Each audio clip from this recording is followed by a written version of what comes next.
मैं हूं सिरसा हरियाणा में और आज हम मिलने वाले हैं the founder of Green Island resort mister Sukhpal Singh से। मेरे मन में उस समय ख्याल आया कि सिरसा के लिए ऐसा रिजॉर्ट बनाएंगे, सिरसा के लोगों को ये फैसिलिटी हम देंगे। जब बनाना ही है ना तो अच्छे से बनाएंगे।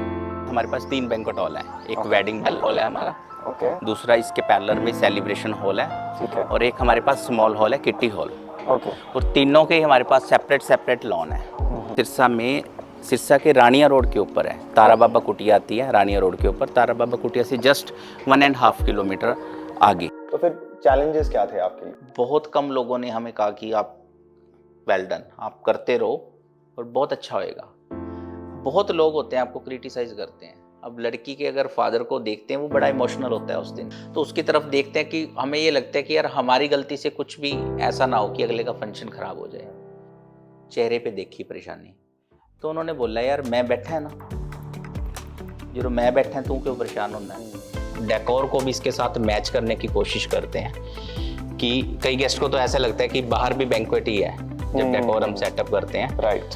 तो ये सारी हमारी कोशिश रहती है कि हम सिरसा के लोगों को बेस्ट से बेस्ट दें। जब आपको पता चल गया कि अब ये मेरा एग्जाम क्लियर नहीं होगा, तो तब आपने उसको कैसे एक्सेप्ट किया और कैसे डील किया उसको? और मुझे आज भी लगता है कि अगर मैं यूपीएससी की तैयारी करने ना जाता तो मैं कुछ और ही होता। वहाँ से मैंने बहुत कुछ सीखा है। दिल्ली की याद आती है? दिल्ली की याद आती है। मुखर्जी नगर, बत्रा सिनेमा आती है यार।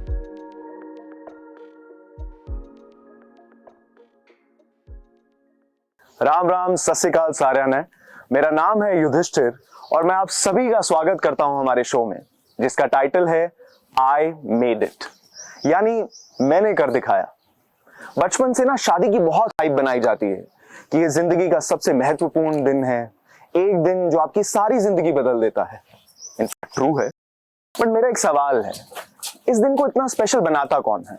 द कपल, उनकी फैमिलीज, या रिश्तेदार? रिश्तेदार थोड़ा डिबेटेबल है, but also the venue, the lighting, the decor, और सबसे जरूरी होता है अच्छा खाना। इनफैक्ट इससे भी जरूरी होता है कि इन सब की प्लानिंग कौन करता है।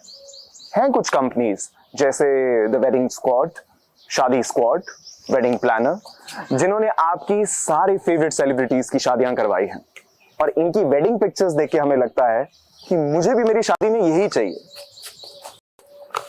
डिमांड अच्छी भी है, बट जो हमें नहीं दिखता है ना, वो होती है इन इवेंट प्लानर्स की मैनेजमेंट, इनकी मेहनत। कैसे ये हर छोटी बड़ी चीज को सॉल्व करते हैं ताकि आपकी शादी आपकी लाइफ का सबसे स्पेशल दिन बन पाए।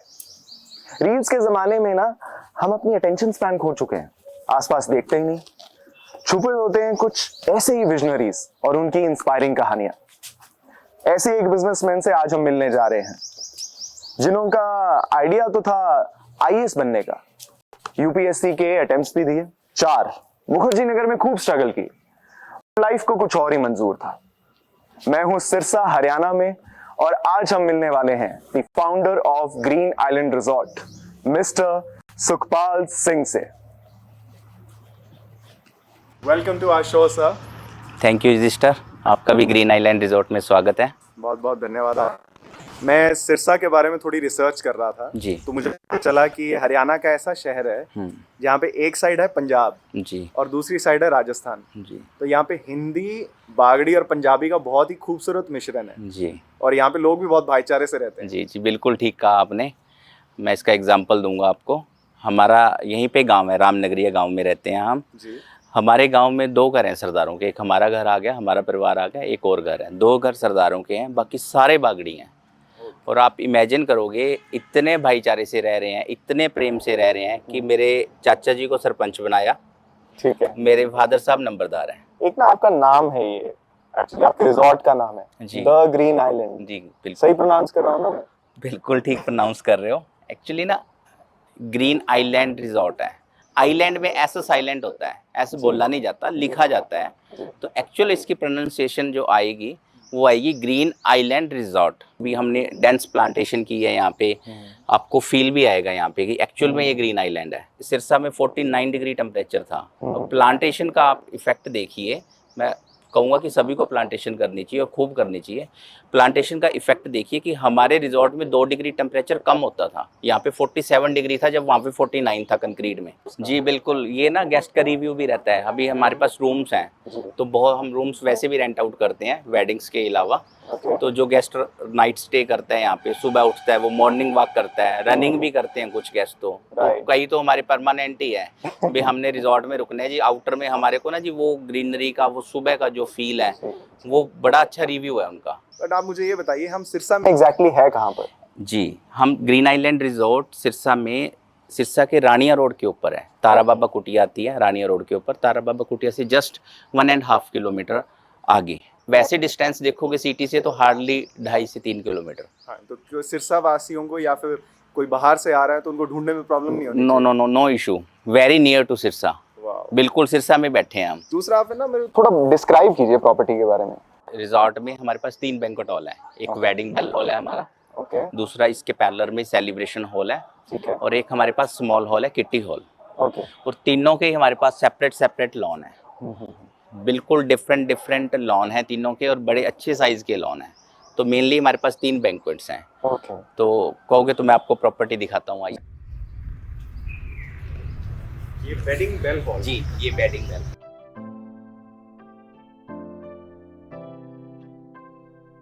मोल्डिंग्स के डिजाइन्स हैं, ये ऑनेक्स का काम हुआ है। ओके, तो ये सारा डिफरेंट काम हुआ है हमने। ये पिलर्स के ऊपर काम है, पिलर आ गया, फिर कुशनिंग आ गई, पीओपी का काम आ गया। अब इस एंगल से आप बैंक्वेट को देखिए, उस तरफ देखिए, आपका फील टोटली डिफरेंट है। आपको लगेगा कि यार ठीक है, मजा आ रहा है। हाँ जी, यहाँ पे actually आपको ये- डिफरेंट फील आ रहा है। अब आप उस तरफ देखिए, अपस्टेयर देखिए बैंक्वेट को, वाह, मुझे लगता है शायद सेंटर से और भी अच्छा सेंटर से view देखोगे आएगा। तो आपको और अच्छा दिखेगा। अब यहाँ से मान लो गेस्ट यहाँ पे आएगा तो उसको ये डिफरेंट फील देगा। Right. अब ये पेंटिंग्स देखो, उसके पीछे का डिजाइन देखो, ये बहुत प्यारा है। यहाँ से अब देखो, आप स्टेयर्स की तरफ देखो, वो पिलर्स को देखो, वो Wow. पेंटिंग्स को देखो, यहाँ का अलग मजा है। हर एंगल से ये बैंक्वेट अलग ढंग से दिखता है और शानदार दिखता है। नहीं, शानदार तो है। मैं ये नहीं कहूंगा कि मैं आपकी प्रॉपर्टी में खड़ा हूँ इसलिए बोल रहा हूँ। मुझे सबसे इंटरेस्टिंग लगा जो मिरर वर्क है, वो बहुत अच्छी रिफ्लेक्शन देता है शैंडलियर्स की, पेंटिंग की। जी, जैसे एक एक्सपेंसिव फीलिंग आती है यहाँ जी, पे जी, खड़े जी। होके। आइए मैं आपको और दिखाता हूँ, इधर से आइए। श्योर।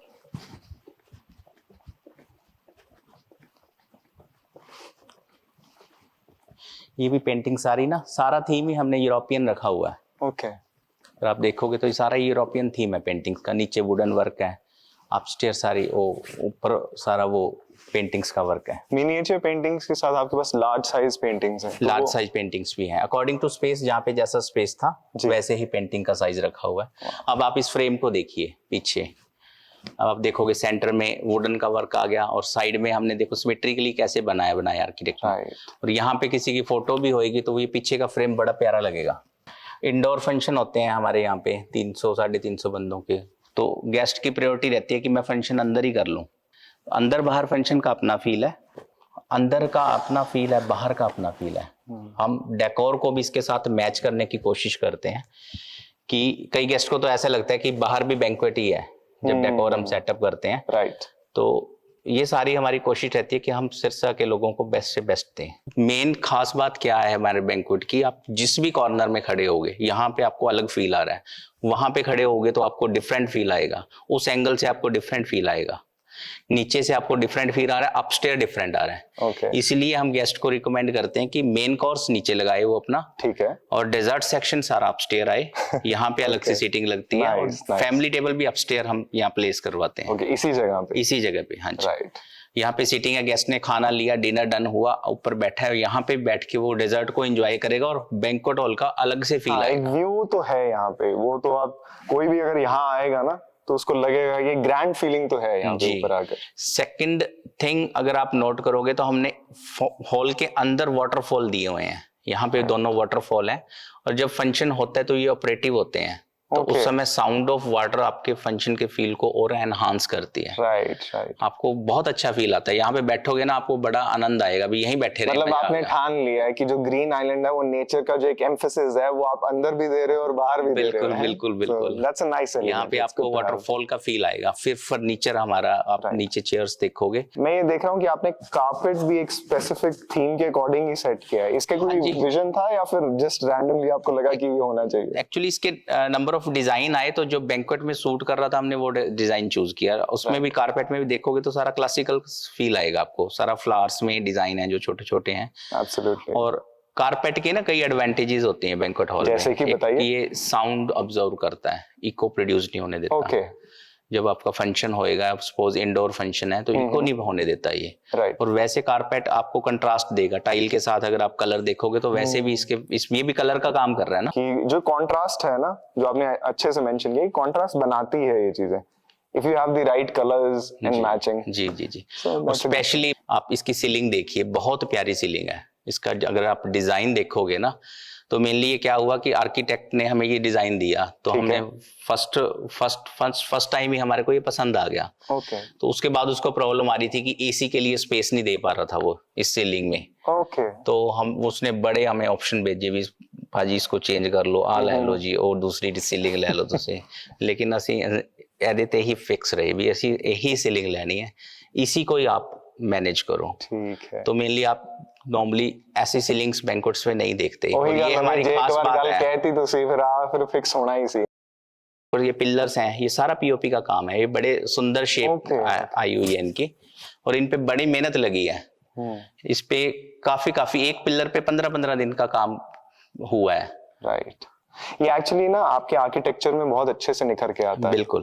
क्योंकि एक एलिमेंट अगर दूसरे से मैच नहीं खाता तो बहुत ऑकवर्ड लगता है। हाँ, वो थीम वर्क ही होना है सारा। राइट। फैमिली सारी सेम होनी चाहिए बैंक्वेट में। ये चीजें तो आर्किटेक्ट देखता है। खैर हमारा आर्किटेक्ट लुधियाना से था, अच्छा काम किया उसने। Okay, nice. बट आपने भी थोड़े करे एलिमेंट्स इसमें अपने आज, जैसे मैं पेंटिंग्स देख रहा हूं, का मैंने ऐड किया। आपने कह दिया कि ये डिजाइन नहीं तो ये फाइनल करना। झूमर के बारे में आप कुछ ना, जैसे शैंडलियर्स भी ना, मैंने ये देखा लाइटिंग बहुत इंपॉर्टेंट होती है। जैसे लाइटिंग अगर आप सही स्पेसिफिक मूड को एनहांस करती है। जी, लाइटिंग तो प्रॉपर ना इलेक्ट्रिकल कंसल्टेंट होता है। ओके। वो कितना इसका ल्यूमिनस फ्लक्स कितना है, वो सारी चीजें देख के उसके अकॉर्डिंग ही प्लान करता है सारा। शैंडलियर कहाँ पे आएगा, कहाँ नहीं आएगा, ये सारी चीजें उसी का काम है। नाइस। तो ये थीम वर्क जो है आपने सिर्फ यहीं किया है या बाकी हॉल्स में भी कुछ है? एक्चुअली हमारे पास मैंने आपको स्टार्टिंग में बताया, हमारे पास 3 बैंक्वेट है। This is our wedding bell hall. हमारा एक सेलिब्रेशन हॉल है, वो भी फुल कैपेसिटी का हॉल है। उसकी थीम अलग है? बिल्कुल टोटली डिफरेंट है। ओके। वो नॉर्मली एक ही लेवल पे बना हुआ है। उसमें भी हमने बड़ा अच्छा काम किया हुआ, मिरर का काम बड़ा अच्छा है उसमें, कलर्स उसमें भी हैं काफी अच्छे। उसकी लॉबी में अगर आप देखोगे ना तो मैं दिखाऊंगा आपको। लॉबी में भी अगर आप देखोगे तो उसमें जो हमने डिजाइन बनाया ना वो आपको फील देगा कहीं दुबई का डिजाइन है। अच्छा, वल्लाह हबीबी, ये ना दुबई। जी। तो ये सारी चीजें ग्रेजुअली हमने कुछ ऐड ऑन की हैं, कुछ आर्किटेक्ट के साथ डिस्कस की हैं। तो ओवरऑल टीम वर्क ही होता है, उसको फाइनल करते हैं। फिर हमारे पास किटी हॉल है। ओके, किटी हॉल अलग से है? जी। मैं भी यही मानता हूँ कि कोलैबोरेशन होना बहुत जरूरी है। एक्चुअली ऑप्शंस बहुत हैं पार्टी के पास। हमारे पास अगर ये वेडिंग यहाँ पे कर रहे हैं वो वेडिंग बेल हॉल में, देन वो सेलिब्रेशन में अपना लेडी संगीत कर सकते हैं। राइट। उनके लिए प्रॉपर्टी सेम होगी, वेन्यू सेम है, लेकिन उनको डिफरेंट फील होएगा कि वो एक अलग वेन्यू में फंक्शन कर रहे हैं। फिर हल्दी मेहंदी के छोटे छोटे फंक्शन होते हैं, उसके लिए हमारे पास किट्टी हॉल है, उसके साथ लॉन भी है, ओपन में भी डेकोर हो जाता है उसमें। तो आपने वन स्टॉप सॉल्यूशन बना दिया कि एक ही प्रॉपर्टी के अंदर आप सारे फंक्शंस करवा सकते हैं। बिल्कुल जी। बढ़िया। I like the concept. चलिए फिर ऐसे करते हैं, थोड़ी देर बैठते हैं, फिर आगे की बातचीत कंटिन्यू करेंगे। ऑफिस में चलते हैं। Sure please. अब मैंने देख लिया था what he has built, पर ये सब कुछ पॉसिबल कैसे हुआ? I had too many questions, पर सबसे मुश्किल सवाल मैंने सबसे पहले ही पूछ लिया। It's time for us to discover how Mr. Sukhpal Singh made it, only on the I Made It show. तो कभी आप, अगर मैं ध्यान से पूछूं तो मुझे ऐसा लगता है कुछ रीजंस रहे होंगे कि आप इस वजह से सिविल सर्विसेज नहीं क्रैक कर पाए। जी बिल्कुल, रीजन तो होते ही हैं। हाँ तो शेयर कीजिए, बताइए रीजंस तो हैं ही। अगर आप बताना चाहें नहीं तो। नहीं, बिल्कुल शेयर करेंगे। रीज़न सबसे पहले तो हम खुद ही हैं। अगर मैं फेल हुआ हूँ तो उसकी रिस्पॉन्सिबिलिटी मुझे खुद ही लेनी चाहिए। मेरे में कुछ कमियां थी तभी नहीं मैं पास आउट हो पाया, दुनिया नहीं पास किया उस समय। लेकिन अगर मैं स्पेसिफिकली डेप्थ में जाऊँ ना, मैंने फर्स्ट अटैम्प्ट तो मैंने कुछ समय तैयारी करके दे दिया, ज़्यादा सीरियसली नहीं दिया। सेकंड अटैम्प्ट मैंने खूब मेहनत करके दिया। मेरा ज्योग्राफी बहुत अच्छा था, उसमें बहुत अच्छा गया। जनरल स्टडी भी अच्छा था मेरा। जो सेकंड अटेम्प्ट के टाइम जो क्वेश्चन पूछे गए, तो वो पैटर्न ना काफ़ी चेंज था क्वेश्चन पूछने का उनका। वो ऐसे क्वेश्चन थे जो कहीं से भी पूछ लिए गए। ओके जिसने पढ़ाई की है और जिसने नहीं की, उनके लिए वो सेम था। ओके तो अब मैटर करता था आपका सब्जेक्ट कैसा है। तो सेकंड अटेम्प्ट में भी मेरा नहीं हुआ था, लेकिन मुझे ऐसा लगता है कि सेकंड अटेम्प्ट में मैं बड़ा क्लोज था। मेरा सब्जेक्ट बहुत अच्छा गया था, ज्योग्राफी था आपका subject? ज्योग्राफी सब्जेक्ट था। तो अभी तो यूपीएससी में बड़ी ट्रांसपेरेंसी होगी, आंसर की देती है यूपीएससी, उस समय आंसर की भी नहीं होती थी। ये हम 2010 की बात कर रहे हैं राइट? हाँ जी, उस दौर में। हाँ जी, हाँ जी। ओके तो चलो सेकंड अटेम्प्ट गया, नहीं हुआ, नहीं हुआ तो नहीं हुआ, इट्स ओके। फिर हमने मेहनत करनी स्टार्ट की। लेकिन थर्ड अटेम्प्ट तक क्या सीन होता है कि सब्जेक्ट खत्म कर दिया जाता है, फिर पैटर्न चेंज हो जाता है ओके यूपीएससी का। तो उसमें क्या, दो एग्जाम रह जाते हैं। एक तो जनरल स्टडी, जनरल स्टडी जो वो पूछ रहे हैं वो कहीं से भी कुछ भी पूछ रहे जो हैं, आप कलेक्टिव बता ही रहे हो कि कहीं से भी आ कहीं सकता से पूछ रहे हैं। आपकी अगर 2 साल की मेहनत है, आपने अच्छे से सब कुछ पढ़ा हुआ है, तो वो हार्डली आपको 10% 15% वर्थ करेगा, नहीं तो वो कहीं से भी कुछ भी क्वेश्चन पूछ रहे हैं। दूसरा इन्होंने एग्जाम किया, सब्जेक्ट हटा दिया जिसकी बहुत बड़ी वेटेज थी प्रीलिम्स में, और जो मेरा काफ़ी अच्छा हो गया था उस समय, तो वो भी ख़त्म कर दिया थर्ड अटेम्प्ट में। वो उन्होंने सी सेट कर दिया। ओके कॉमन एप्टीट्यूड टेस्ट होता था जिसमें कॉम्प्रिहेंशन, मैथमेटिक्स, इन चीज़ों के बारे में ज़्यादा पूछा जाता था। तो ये ट्रांसफॉर्मेशन फेज रहा मेरे दौर में। अब मैंने ज्योग्राफी पढ़ी हुई है, अब मैं 3 साल से मेरा सब्जेक्ट बिल्ड कर रहा हूँ, और सडनली थर्ड अटेम्प्ट में उससे क्वेश्चन ही नहीं पूछा जाएगा, तो मुझे सी सेट पे मेहनत करनी पड़ रही है। आपको वो और फीलिंग नहीं आई जीएस में कि एकदम से वक्त बदल दिया, जज्बात बदल बस दिए? ऐसा ही कुछ था, है ना। चलो जो बदल दिया तो ठीक है, है। सारों के साथ ही है। तो एक तो ये ट्रांसफॉर्मेशन फेज रहा हमारा। थर्ड रीजन कुछ गाइडेंस का भी मानता हूँ मैं। कुछ ऐसे लोगों से मिलना नहीं हुआ मेरा जो जो यूपीएससी क्रैक कर चुके हों। अगर आपको ऐसा गाइड करने वाला बंदा मिल जाए जिसने वो क्रैक किया हुआ है, तो आपको बड़ी हेल्प होती है। हाँ, एक पाथ पे पता चल जाता है कि जो मैं मानता हूँ कि जो चीज़ें हमें करनी चाहिए वो तो हमें पता होनी चाहिए, और जो चीज़ें नहीं करनी चाहिए उनके बारे में हमें कोई गाइडेंस करने वाला होना चाहिए। और फोर्थ रीजन ना, मतलब उस समय नहीं मेरे को पता था कि ये फोर्थ रीजन है, लेकिन अब जाके मुझे पता लगा है कि ये भी मेरा रीजन फेलियर का रहा है। एक्चुअली ना, अब किसी चीज को आप जब करने का ठानते हो, भी मैंने ये मेरे लिए टारगेट है, मैंने ये अचीव करना है, तो आपके अंदर एक भाव होना चाहिए कि ये मैं कर ही लूंगा। तो उस समय नहीं मेरे को पता लगा, लेकिन अब लेटर ऑन कुछ चीज़ें और अंडरस्टैंडिंग बनी, तो मुझे अब पीछे देखता हूँ तो मुझे लगता है कि मेरे सबकॉन्शियस में ये भाव की कमी थी। तो ये भी मैं अपना एक फेलियर का रीज़न मानता हूँ कि यूपीएससी में जो मैं नहीं कर पाया। मेनली ये 4 रीज़न हैं। ओके लेकिन यूपीएससी से मैंने वहाँ पे सीखा बहुत। यहाँ पे जो सुखपाल गया था और वहाँ से जो सुखपाल लौटा, तो मेरे को लगता है अगर मेरी 2 आंखें थी तो मैं 4 आंखों के साथ लौटा वहाँ से। मैंने बहुत कुछ सीखा। उस दौर में मैंने इतनी मेहनत की यूपीएससी में, मेरे को आज भी ध्यान है, हमारे जब एग्ज़ाम का टाइम होता था मेरी 18 घंटे सीटिंग रहती थी। ओके और 18 घंटे कैसे निकल गए, सुबह हमने पढ़ने बैठे, और दिन कैसे निकलता था, रात कब होती थी मुझे पता नहीं लगता था, ऐसे निकल जाता था। क्योंकि आप उस टाइमलेसनेस साइकिल मैंने में थे। पढ़ते हुए महसूस की भी, ये टाइमलेसनेस की सिचुएशन है। ओके बड़ी लगन से पढ़ाई की मैंने। ठीक है, यूपीएससी नहीं मिला, लेकिन एक एक कॉन्फिडेंस बिल्ट हुआ, एक करेक्टर बिल्ट हुआ, एक एक ना अंडरस्टैंडिंग लेवल बनी, एक माइंड का लेवल भी बिल्ट हुआ। जी, तो जरूरी नहीं होता कि सब कुछ जो चाहे वो मिल जाए। मुकम्मल जहां तो किसी को नहीं मिलता, ऐसा ही कुछ है। डेफिनेटली। हाँ, nice way to put it.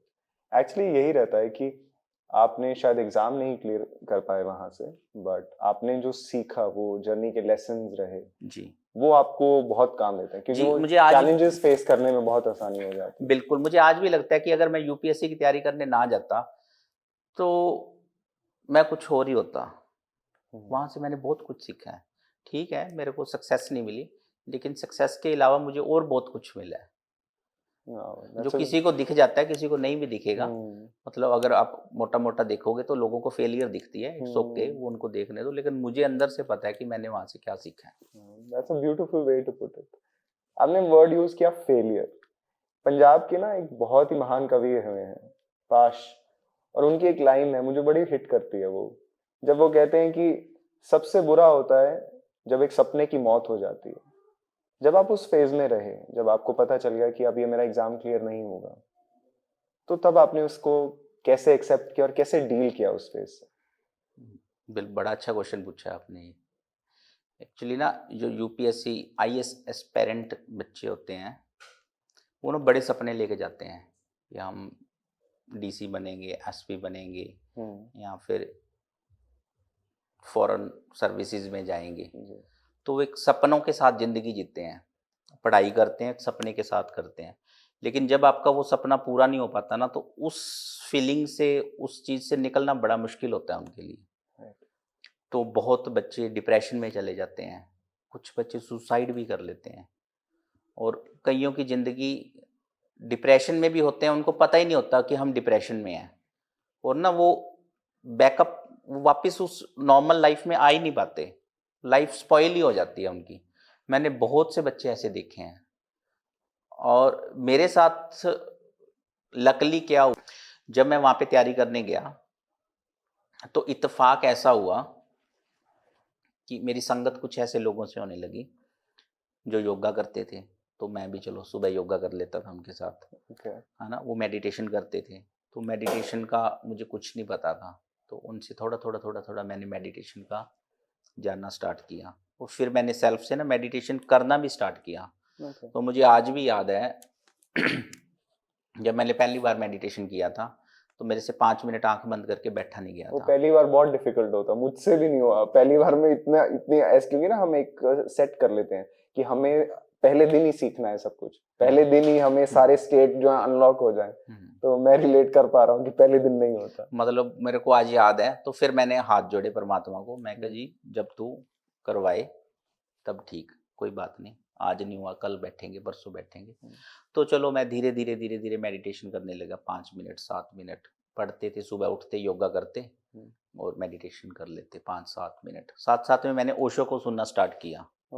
Osho के दिन में मतलब 20 मिनट सुन लिया, आधा घंटा सुन लिया, उनके लेक्चरों से भी मैंने मेडिटेशन सीखने का कोशिश की।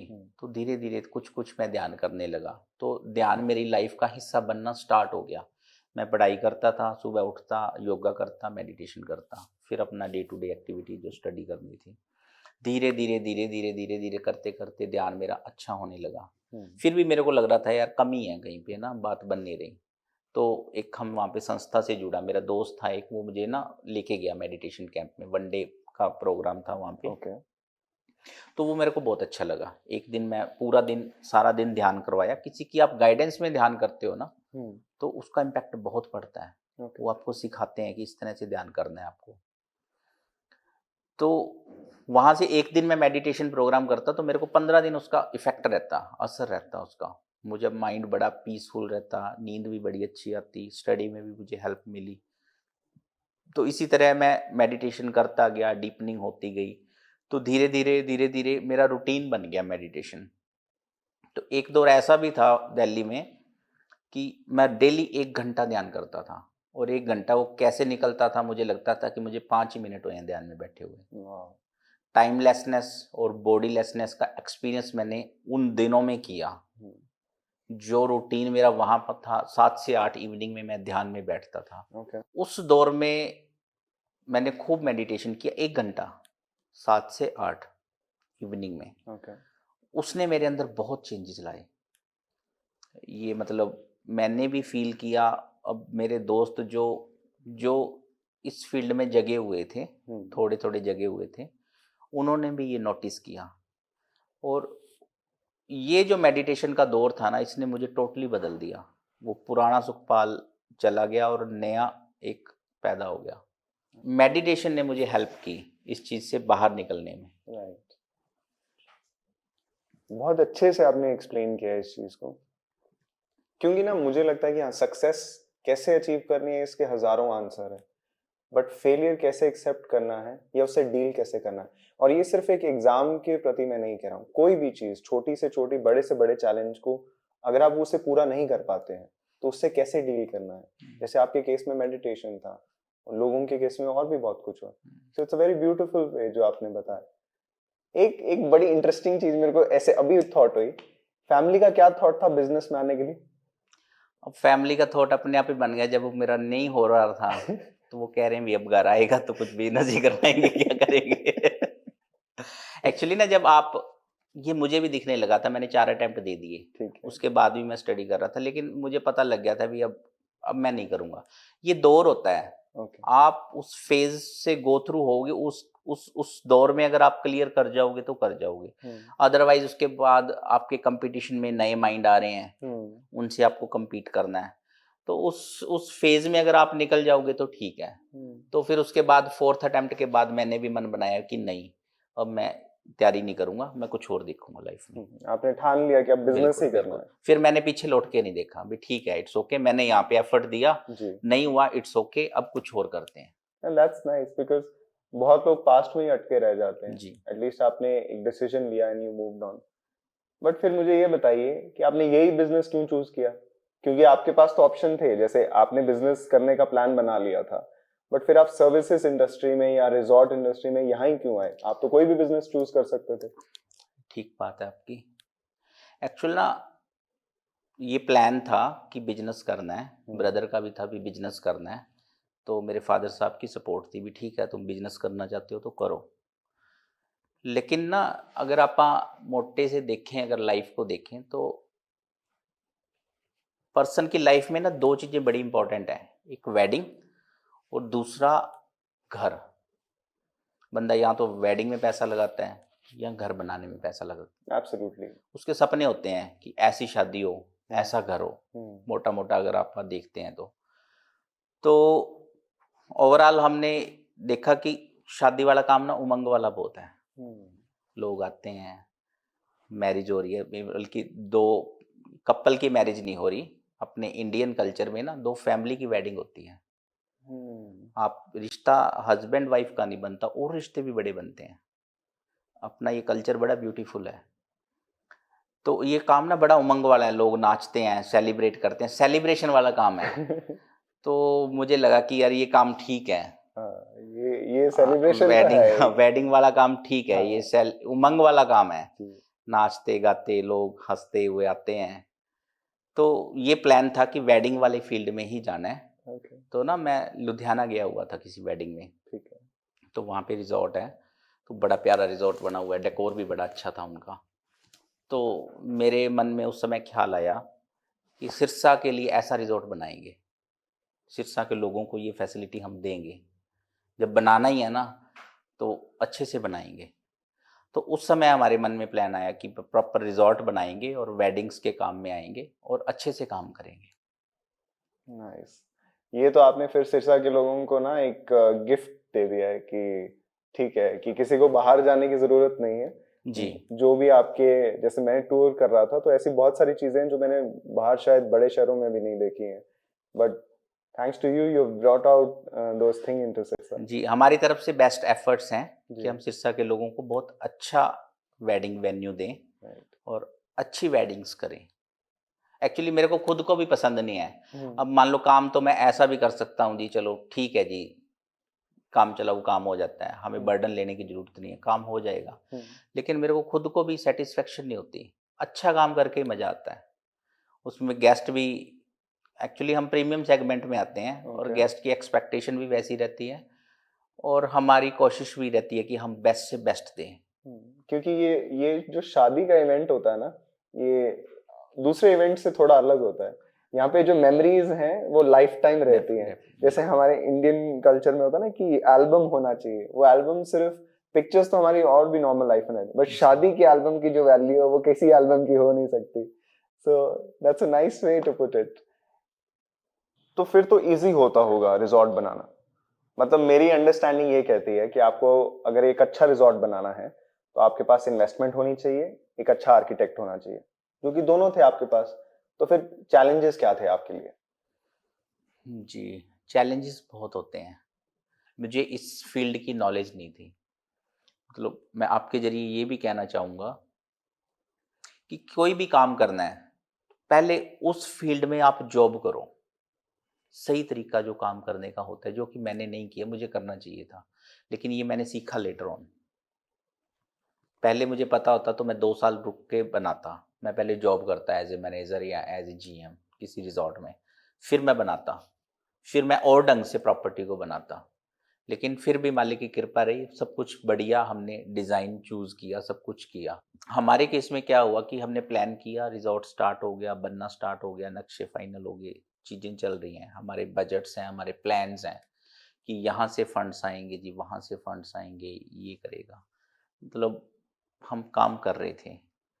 तो हमारे मेनली बड़ा चैलेंज हमारे को कहाँ पे फेस करना पड़ा, जब इसकी पासिंग हो रही थी ड्राइंग्स की. तो उस समय आया कि हमारी ना रिजॉर्ट की सीएलयू है, तो उसमें कवर्ड एरिया होता है कि मिनिमम कवर्ड एरिया आपको इतना रखना पड़ेगा. हमारे प्लान में कम कवर्ड एरिया था. तो उन्होंने कहा जी आपको इतने इतने स्क्वायर फुट एरिया आपको और बनाना पड़ेगा. हमारा एरिया ऑलमोस्ट डबल हो गया. 2x. तो अब एरिया डबल हो गया तो मेनली सब कुछ डबल हो गया कि आपकी फंडिंग, आपकी प्लान, सब कुछ हिल गए. ये हमारे लिए बहुत बड़ा चैलेंज था. तो हमारा एरिया डबल हो गया, हमारे फंड्स शॉर्ट हो गए. तो बड़ी समस्या थी. भी अब कैसे करें, चीज़ों को पूरा भी करना है, इस इंडस्ट्री में इसको कंप्लीट भी करना होता है. अगर आप इसको इनकम्प्लीट रखोगे हमारी इंडस्ट्री में, तो ये लगे मतलब कोई वेडिंग नहीं करेगा. पर वो भी अपनी जगह पे ठीक है गेस्ट, जी. उसको रेडी बिल्ट चीज़ चाहिए. हर एक कि- फैमिली यही देखते हैं कि मैं अपने बच्चों की शादी या अपनी फैमिली में शादी करूं तो बेस्ट से बेस्ट वेन्यू में बेस्ट से करूं. बेस्ट वेन्यू में जाए. तो हमारे लिए बहुत बड़ा चैलेंज था. तो अगर मैं इसको डेप्थ में देखूं तो हमारे फंड्स के जो प्लान थे वो फेल हो चुके थे. तो बड़ा टफ टाइम आया. लेकिन हम फैमिली का हमारा ये रहा कि सभी ने पीसफुली पेशेंसली सारों ने काम किया. तो हम काम करते गए. लेकिन ना, अब मैंने आपको बोला था ना कि मुझे आगे जाके रियलाइज़ हुआ कि मेरी फेलियर का कारण क्या है. लेकिन जब ये सारा प्रोसेस हो रहा था, हमारे पास फंडिंग की कमी थी, हमने काम ज़्यादा करना था, पैसा कम था, हमारा प्लान था जो जहाँ से पैसा आना है वहाँ से पैसा नहीं आ पाया या नहीं आ रहा था. मेनली हमने देखा कि हमारे प्लान्स फेल हैं, हम करने वाले नहीं हैं. अगर हम करने वाले होते तो ये नहीं बनता. तो लेकिन एक ख्याल था अंदर, भाव था कि ये बना देंगे. जो मैंने आपको बात कही थी कि मेरी फेलियर का रीज़न जो मैंने आगे जाके रियलाइज़ किया, सबकॉन्शियस माइंड में आपने जी, अब रिज़ॉर्ट जब मैं बना रहा था तब मेरे अंदर ये ख्याल बना रहा कि मैं इसको कंप्लीट कर दूंगा. मेरे पास फंड्स हैं चाहे नहीं हैं, मुझे नहीं पता. लेकिन कहाँ से आएंगे, कैसे आएंगे, ये भी नहीं मुझे पता. लेकिन एक ख्याल से मैं भरा हुआ था. इस सबकॉन्शियस में ये बात थी मेरे कि मैं इसको पूरा कर दूंगा और सही ढंग से पूरा करूंगा. लेकिन जब हम ऑपरेशन में आए हैं ना, तो ये बहुत डिफरेंट काम है. इसको बनाना एक अलग काम है और इसको ऑपरेट करना ये बहुत टोटली डिफरेंट है. अगर आप इसको ढंग से नहीं चलाओगे तो आप मार्केट में अपना नाम नहीं बना पाओगे. अब इसमें अब चैलेंज रहते हैं कि शादी होनी है, बैंक्वेट्स तो पार्टी देगी. अब डेकोर कैसा दोगे जी आप, और डेकोर अच्छे से अच्छा होना चाहिए. और वो अच्छे कैसे लेके आओगे, ये आपके लिए चैलेंज है. और वो किससे करवाओगे, वैसा बंदा भी होना चाहिए काम करने वाला. Absolutely. उसको वो अंडरस्टैंडिंग भी होनी चाहिए. ऐसी टीम आपको ढूंढनी पड़ेगी. टीम ढूंढने के बाद फिर आप सिलेक्ट करवाओगे. ये सिलेक्ट हमें ही करवाना है. अब हरप्रीत के साथ हम मिलके डिस्कस करते हैं, नहीं ये डेकोर अच्छा नहीं है, ये करो और बेहतर करो और बेहतर करो. एक रिस्पॉन्सिबिलिटी बहुत बड़ी है. अब नाइट का फंक्शन होता है तो ये नहीं है कि नाइट का फंक्शन हो गया तो हम घर पे जाके सो गए. ये बहुत बड़ी रिस्पॉन्सिबिलिटी है. जब तक फंक्शन ऑलमोस्ट डन नहीं होता तो हम सोने जा नहीं सकते. हालांकि टीम संभाल रही है काम, अच्छी टीम है हमारी. लेकिन एक रिस्पॉन्सिबिलिटी बनी ही रहती है। अब लड़की के अगर फादर को देखते हैं वो बड़ा इमोशनल होता है उस दिन, बहुत बड़ी उसमें ना स्ट्रेस होती है उस दिन। तो उसकी तरफ देखते हैं कि हमें ये लगता है कि यार हमारी गलती से कुछ भी ऐसा ना हो कि अगले का फंक्शन खराब हो जाए। तो ये रिस्पॉन्सिबिलिटी बनी रहती है, छोटी छोटी चीज़ों का ध्यान रखना है। ओवरऑल जब फंक्शन की तैयारी होगी तो मैं खुद राउंड लेता हूँ, जो कमियां पेशियां हैं कहीं मुझे लगती है। डेकोर में भी मैं बारीकी से देखता हूँ, हालांकि फील्ड उनका है हरप्रीत जी का, लेकिन ओवरऑल फंक्शन तो पार्टी ने किया है ना, सारा तो पार्टी का ही है। बिकॉज आप फाउंडर हैं, आप वो रिस्पॉन्सिबिलिटी अच्छे से निभाते हैं। सारा कुछ हमें देखना पड़ता है, तो ये प्रॉपर रिस्पॉन्सिबिलिटी बनी रहती है। फिर चैलेंज है कि इस बार जो डेकोर किया नेक्स्ट सीजन में हमने उससे अच्छा करना है। हमारा हमारे साथ ही कंपटीशन है, हम अपने आप को बेहतर बना रहे हैं। डे बाय डे हम अपने आप को निखार रहे हैं। कि हम मेनली हम डिस्कस करते हैं कई बार बैठ के कि हम अपने पीछे के काम देखें तो हमारे को लगे यार ये काम हम बड़े हल्के कर रहे थे, आज हम बहुत अच्छा कर रहे हैं। और जो आज हम कर रहे हैं ये नेक्स्ट ईयर के काम के पीछे हमारे को ये हल्का लगना चाहिए। भी हम अपने आप को निखारते जाएं डे बाय डे। तो ओवरऑल मैं यही कहूँगा जी, चैलेंजेस बहुत आए, हमने फेस किए, पेशेंसली फेस किए। हमारी फैमिली ने, सारी फैमिली ने फेस किया। मेरा ब्रदर ने मेरा साथ पूरा ही दिया, लवली ने, मेरे फादर साहब मेरे साथ खड़े रहे। हमारी पूरी फैमिली एकजुट होकर खड़ी रही। जब आप इकट्ठे होते हो ना वैसे बरकत हो जाती है। तो करने वाला वो मालिक ही था, हमने नहीं किया, वही उसी ने बना दिया, वही ये चीज बनाना चाहता था। इसी बात पे ना किसी ने लिखा है कि challenges are what makes life interesting and overcoming those challenges adds meaning to your life. तो आई एम श्योर जो भी challenges आपने फेस किए वो उन्होंने है ना आपकी लाइफ के अंदर मीनिंग ऐड किया है, एक लेसन की तरह आपको और बेटर किया है, और एक्सपीरियंस किया है। एक्चुअली ना चैलेंज आपको सिखा बहुत कुछ जाता है जी। आपके अंदर कॉन्फिडेंस बिल्ड कर जाता है। आप कुछ चीज़ों को, मतलब देखो एक लिमिटेड रिसोर्सेज में आपको कुछ चीज़ों को पूरा करना है। देखो अब अगर फंड पूरा है जी आपके पास, कोई कमी नहीं है पैसे की, तो लोगों को पता भी नहीं लगता कब प्रॉपर्टियां बन गई और कब वो चल गई, उनको पता भी नहीं है। आपको लिमिटेड रिसोर्स में रह के वो चीज़ों को पूरा करना है, वही चैलेंज है। और चैलेंज में आप सीखते हो, वो जो फायर है ना उसकी, उससे जब आप निकलते हो तो आप और मैच्योर होते हो और सीखते हो उससे। तो इस प्रोसेस के दौरान भी मेरा करैक्टर बिल्ट हुआ, मैंने बड़ा कुछ सीखा, मेरी पर्सनैलिटी में चेंजेस आए। तो चैलेंज लाइफ में आते ही रहेंगे, और आप कैसे टैकल करना है ये आपके ऊपर है। राइट, जैसे लाइफ के अंदर चैलेंजेस तो हमेशा रहेंगे, आज किसी और फॉर्म में है, कल किसी और फॉर्म में आएंगे, बट आप धीरे धीरे चैलेंजेस को फेस करना सीख जाते हैं जी। राइट। दिल्ली की याद आती है? दिल्ली की याद आती है, मुखर्जी नगर, बतरा सिनेमा आती है याद। तो फिर वहां की कोई कहानी सुना दो, यारों दोस्तों की, कुछ तो होगा, ऐसे तो हो नहीं सकता कोई स्टोरी है नहीं। आपको ना मैं बड़ी, आपको हंसी आएगी, एक किस्सा सुनाता हूँ जी। हम मुखर्जी नगर में थे, तो मैं फ्रेंड का नाम नहीं लूंगा। नहीं ले सकते हो, कोई बात नहीं, आपके फ्रेंड नहीं है, कुछ नहीं कहेंगे। तो उसने मेरे से पहले अटेम्प्ट दिया। ओके, आपके साथ थे उसी जो? मेरे साथ था, लेकिन मेरे से पहले एक बार अटेम्प्ट दिया उसने। तो अटेम्प्ट दे दिया, मैं उससे 6 महीने बाद गया था। ठीक है। तो उसने अटेम्प्ट दिया और उसका जब रिजल्ट आया तो तब हम मुखर्जी नगर में ही थे दिल्ली में। तो मुंह लटकाया हुआ, मैं रोयो कोनी, 1-2 नंबर में रह गयो। मैं कह चल कोई बात नहीं, मैंने उसको हौसला दिया भी कोई बात नहीं, चलो नेक्स्ट अटेम्प्ट में कर लियो। तो चलो 5 मिनट बैठे रहे, तो फिर मैं नीचे चला गया। नीचे एक भैया थे, वो सीनियर थे सभी से, तो मैंने उनसे जिक्र किया। मैं कहा जी उसका हुआ नहीं, तो वो बड़ा उदास था, वो कह रहा 1-2 नंबर से रह गया। तो वो कहता उसकी बात कर रहे हो, वो तो एक एग्जाम दिया, दूसरे एग्जाम में तो मेरे पास बैठा था, उसने तो पेपर ही नहीं दिए दोनों। अच्छा। मैं बड़ा शौक, मेरे को बड़ी हंसी आई। मैं कह रही ये तो बड़ी 420 खेल गया मेरे से। आपको बोल दिया कि मेरा 1-2 नंबर से रह गया, और उसने 2 एग्जाम होते थे, उसने एग्जाम ही एक दिया, दूसरे में तो कहता अच्छा हुआ ही नहीं तो चलो रहने देते, दूसरा देते नहीं। वो कहता दूसरे एग्जाम में तो मेरे पास बैठा था वो। अच्छा। उसका कहाँ से उड़ा था? तो ऐसी तो कहानियां हैं वहां के बच्चों की। ये ना घर पे भी ऐसे बोल देते हैं बच्चे, 1 नंबर से नहीं हुआ। हाँ, अब ये ना अब हमारा ये वो बना हुआ है क्या, अब किसी का जब उस समय रिजल्ट आता था तो नहीं हुआ क्या, 1 नंबर से नहीं हुआ क्या तेरा? तो ये एक्सक्यूज होते थे बच्चों के। नहीं, बट ये लाइफ लॉन्ग आपको याद रहेगी ये स्टोरी की। अभी आप मिलते हो बोलते हो कि तेरा 1-2 नंबर से नहीं हुआ है। मैं क्या 1 नंबर से नहीं रहा तेरा।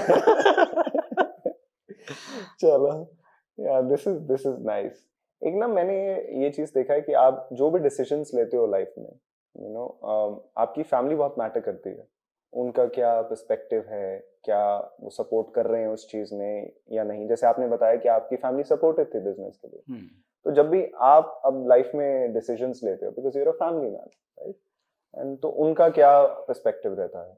जैसे अगर मैं कहूँ तो आपका कोर सपोर्ट ग्रुप है, वो कौन है? एक्चुअली फैमिली की सपोर्ट ना, कोई भी काम करते हो अगर आपकी फैमिली आपके साथ है तो आपको बड़ी सपोर्ट मिलती है। अब मेरे फादर साहब, मैं सारा क्रेडिट अगर दूंगा तो मैं मेरे फादर साहब को दूंगा। वो हमारे इसमें बड़े थे। हमारी ज्वाइंट फैमिली है, मेरे ताया जी नहीं है और मेरा ब्रदर है दलविंदर लवली।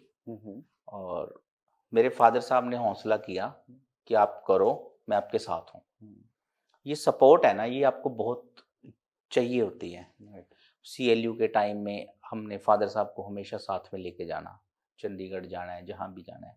उनकी एक फेस वैल्यू है, ऑफिसर से बात करनी। हालांकि टेक्निकल पॉइंट्स हमें पता है सारे, लेकिन जब वो साथ में चेयर पे बैठे हैं तो ऑफिसर भी उस लहजे से बात करता है, एक रिस्पेक्ट करता है वो एज की।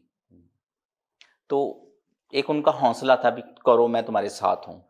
तो अगर वो हमें हौसला ना देते तो हो सकता है हम नहीं बना पाते ये प्रोजेक्ट को।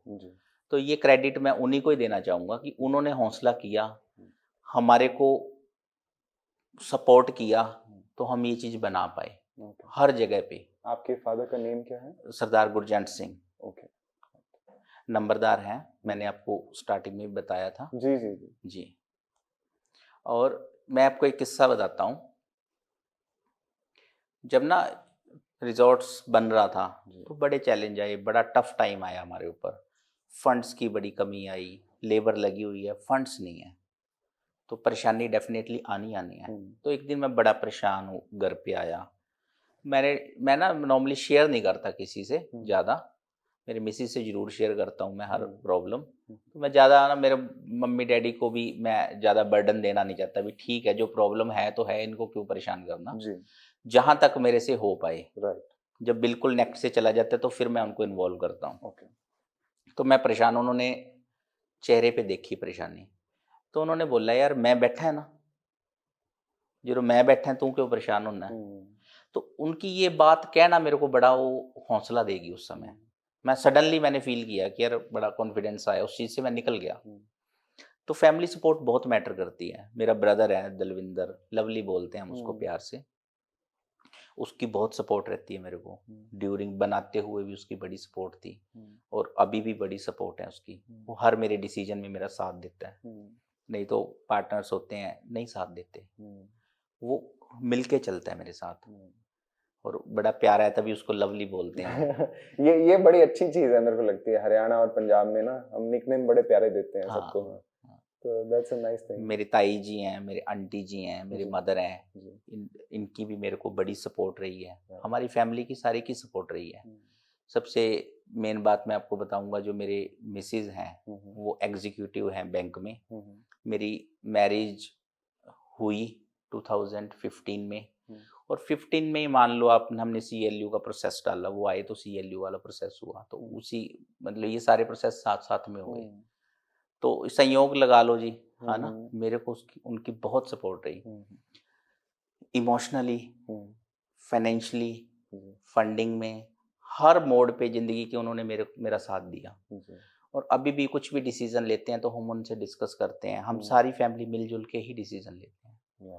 तो मेरे बेटर हाफ की मुझे बहुत सपोर्ट रही इस जर्नी के दौरान। तो फ्यूचर प्लान क्या है? अब ग्रीन आइलैंड को कौन से आइलैंड पे आप जोड़ना चाहते हो, या फिर और कितना ग्रीन बनाना चाहते हो? कुछ सोचा है ऐसे फ्यूचर के बारे में, या सिर्फ प्रेजेंट में ही अभी? नहीं, बिल्कुल प्रॉपर्टी ना जी, ये हमारी लाइन ना जी, अगर आप देखोगे कि आज आपने लाइन में सब कुछ एंड हो गया, कि कभी भी एंडलेस जॉब है। इसमें सीखने को हमेशा रहता है, एक्सपैंड करने को हमेशा रहता है। अब हम बैंक्वेट्स में बहुत अच्छे हैं, बैंक्वेट हॉल हमारे सारे अच्छे हैं, डेकोर में हम बहुत अच्छा काम कर रहे हैं। डेकोर की टीम हमारी जो है वो चंडीगढ़ से हैं, हरप्रीत जी हैं चंडीगढ़ से हैं, वो ग्रैंडे और रमाडा में काम कर रहे हैं चंडीगढ़ में। तो हमारा उनके साथ कोलैबोरेशन में हम काम कर रहे हैं। डेकोर सारा वो देख रहे हैं, टेंट लाइट फ्लावर का सारा काम उन्हीं का है। तो बहुत अच्छा काम कर रहे हैं। हमने ना अभी रिसेंटली पूल ऐड किया अपनी प्रॉपर्टी में। मेनली पूल के सेंटर में हम प्लेटफॉर्म बनाएंगे 12x12 का, उस पे हम बेदी बनाएंगे। वरमाला वाली सेरेमनी है वो पूल साइड, पूल के सेंटर में होएगी। फेरों का जो प्रोसेस है वो सारा पूल के सेंटर में होएगा। जब वरमाला होएगी तो चारों तरफ कोल्ड फायर चलेंगे उसके पूल के। और बड़ा प्यारा कॉन्सेप्ट है। अब अपकमिंग सीजन में हम इसको इंट्रोड्यूस कर देंगे। तो गेस्ट को क्या है कि गेस्ट आए यहाँ पे स्टे करे, 2 डेज स्टे करे, लेडी संगीत यहाँ करे, हल्दी मेहंदी यहाँ करे और वेडिंग भी यहीं करे। हम सारी फैसिलिटीज यहाँ पे देंगे गेस्ट को। One stop for everything, one stop solution देंगे हम ग्रीन आइलैंड में। पर ना एक क्रिटिसिज्म है, मतलब मैं भी हरियाणा से हूँ तो मुझे ये सुनने को मिलता है कि हरियाणा पंजाब में ना कि बिजनेस कितने करेंगे ये लोग, की बिजनेस ले नहीं बने। तो आपको भी कुछ ऐसी मेंटालिटी से डील करना पड़ा है? ये कहते हैं ना कि इनकी जमीन आती है, ठेका आता है, तो ये उसी में ही ठीक है, ये बिजनेस नहीं कर सकते। जी, एक्चुअली ना ये चीज़ें रहती हैं, बिल्कुल रहती हैं। अब समाज में रहोगे तो सारे तरह के लोग रहेंगे, अब सारे एक जैसे नहीं होते। जब आप किसी बिजनेस को स्टार्ट करते हो, आपने सोचा कि मैंने ये बनाना है, हमारे ऊपर ही ले लो, हमने स्टार्ट किया तो बहुत कम लोगों ने हमें कहा कि आप वेल डन, आप करते रहो और बहुत अच्छा होएगा। बहुत लोग होते हैं आपको क्रिटिसाइज करते हैं, आपकी लेग पुलिंग करते हैं, आपको सपोर्ट नहीं करते, आपको पीछे खींचते हैं। लेकिन मैं यही कहना चाहूँगा कि अपने गोल बनाओ, उस पर वर्किंग करो, उसको अचीव कैसे करना है उस पर काम करो और सुपर पावर में विश्वास रखो। ये आप करोगे ना तो आपके गोल डेफिनेटली अचीव होंगे।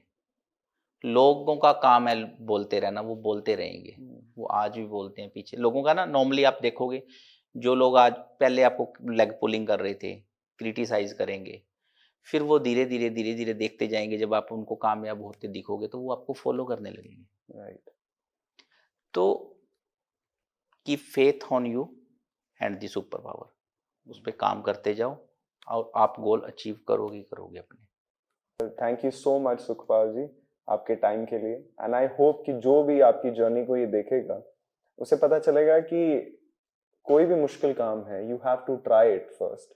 जो आपकी जर्नी रहेगी उसमें चैलेंजेस रहेंगे, उसमें दिक्कतें रहेंगी, पर अगर आप स्ट्रांग हैं, आपकी विल पावर स्ट्रांग है, तो आप डेफिनेटली लाइफ में आगे जरूर बढ़ेंगे। और परफेक्शन चाहे अचीव ना हो, but you will always be better than your yesterday. So thank you so much for your time, sir. Thank you. It was lovely talking to you. Thank you. And this is our show, I Made It. And thank you for being with us. Hope to see you soon. And this is Yudhishthir Saharan. Thanks a lot.